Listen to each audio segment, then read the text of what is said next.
Rishi Sunak and the Conservatives are headed for an epic defeat. But what if the Prime Minister refuses to leave 10 Downing Street and barricades himself in? We answer that burning question right now. Coming soon, election time in the United Kingdom. We already know pretty much what the results will be. A stunning defeat for Rishi Sunak, or should I say, Rishi Sunk. Sorry about that. Sorry about that, as one of the runners came up with that one.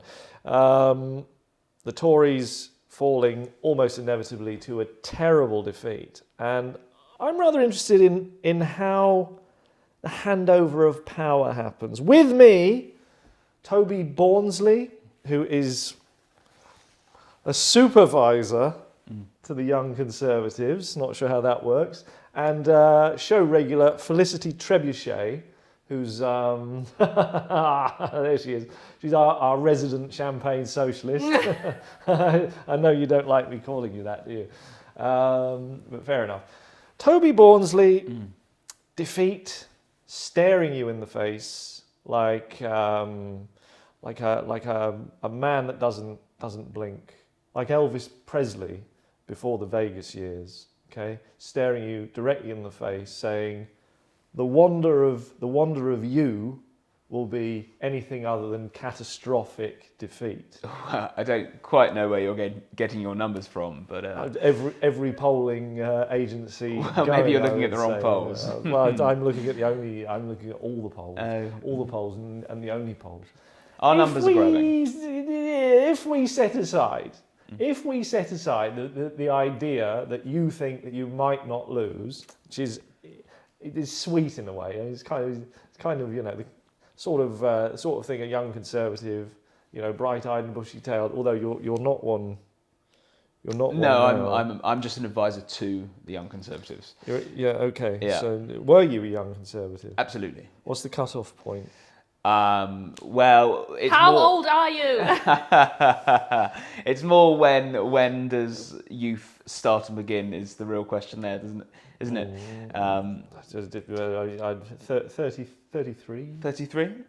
But that's not really Young Conservative. It's under 25.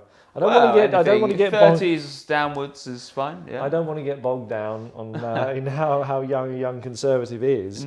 But what I would like to talk about is defeat. For the sake of argument, defeat's coming to the Tories. Rishi Sunak refuses to go. What then? What then will be constitutionally? I mean, what would we do? Well, firstly, can we trust the results of the election? That we would have to have a second count. Called into question before. Absolutely. Look, if I believe in Rishi's message, I believe in the Conservative Party, and you're the only one. Felicity. Hi. Right now, Rishi Sunak, he doesn't take defeat well. He looks like crybaby. We know very well from his past antics that the last time he lost an election, he did everything in his power to remove the person who beat him, ignoring his own base, which probably had a bit of an effect on the polls, I think, if we're honest. He doesn't like losing, which could be an attractive trait. In I don't like losing, and I'm attractive. But he doesn't like losing, not as attractive as me. He takes it badly. What is the scale of the damage if the Prime Minister refuses to vacate his office? Leave him in there. Really? Leave him in there. We'll go elsewhere. There are other places we could go and run the office from, a skyscraper. See, this is the problem. The liberal, woke, young people, they don't know how to organise themselves. It's just a house at the end of the day. They wouldn't even be able to get him out if they tried. Yeah. Leave him.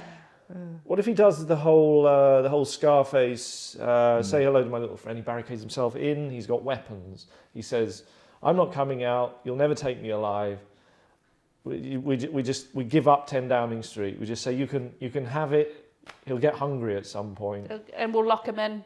We'll lock him in there Yep. and run government from a skyscraper. Yep. Is Let's it go to the Shard. The view. Constitutionally, well, it's pretty spectacular, I'd have to say. I mean, and It's old hat. good Let's move on. Good bars in there, actually. Good bars. Exactly. Some quite nice ones. I don't know if you've been up there. Of course. Probably have. So, but constitutionally, I mean, could we run government from the Shard? Well, I think constitutionally it would have to be another sort of townhouse. Something with a richer history.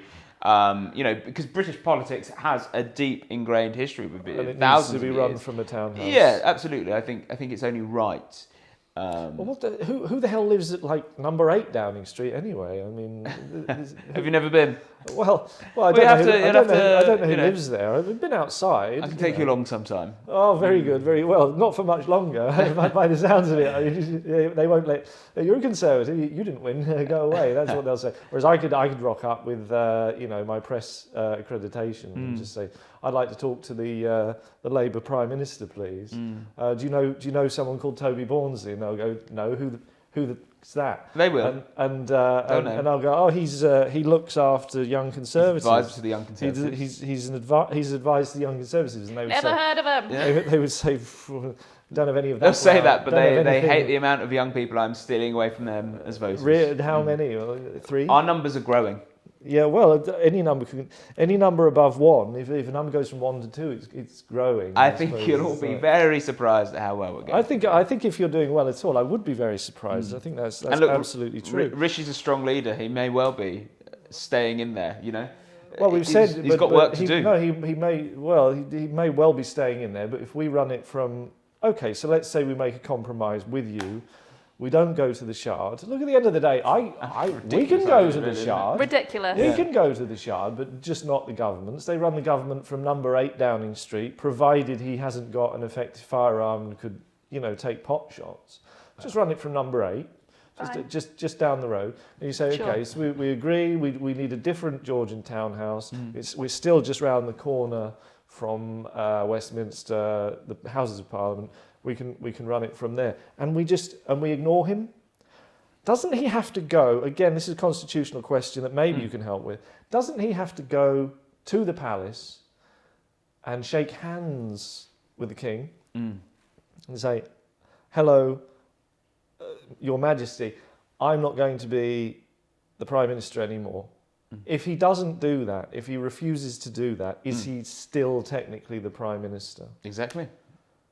That would be and this is in our laws. So as long as Rishi doesn't go to the palace, which he won't even need to, let's be honest, he can stay in number 10 for as long as needed and undo the 12 years of that he's already been part of the that government. He's been trying to fix from the previous Labour government.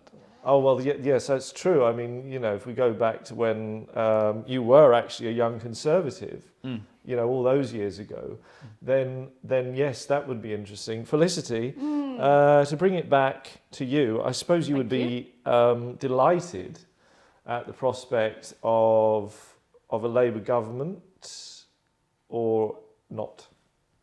Sure. Yeah? Better than the Tories? Better. Not best. No. What would be the best? Communists? Sure.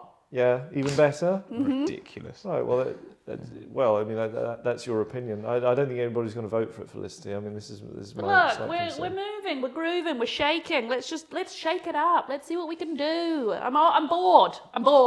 Well, I don't. So should we be voting in another party because you're bored? I think we're all bored, if we're honest. People of Britain, fed up, had enough. Over it. Right. Wow. Well, it's a fascinating insight as ever, Felicity. Toby Bornsley. I would imagine you come from some form of money background, so unemployment's not going to be a big problem when it comes. I mean, it's quite a personal question. Best of luck. Best of luck. Thank you. Best of luck with everything. You. I won't need it. There's always news. There's always news. Is that what this is? Yeah.